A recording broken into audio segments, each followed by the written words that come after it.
வெட்டியானின் முணுமுணுப்பு. ஊரே கருமேகம் சூழ்ந்திருந்த வேளையில் அள்ளி முடிந்த தலையில் மல்லிகைப்பூச்சூடி மகாலட்சுமி போல அமர்ந்திருந்தாள். என்ன மசமசன்னு பார்த்துக்கிட்டு இருக்கீங்க? அழுதது போதும், சட்டுப்புட்டுன்னு ஆக வேண்டியதை பாருங்க என்று வெட்டியானின் முணுமுணுப்பு.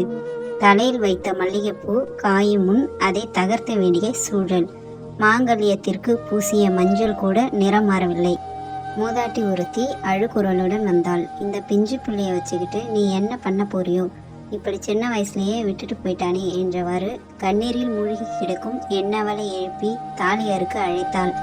காவிரி நீர் கண்களில் வழிந்தவாறு என்னவள் என் கண் முன்னே காட்சியளித்தாள். தவழ்ந்து சென்று ஆறுதல் கூட நினைத்தேன். அறியாத வயதில் அறியாத முகம் பார்த்து அறிந்து கொண்டாள்.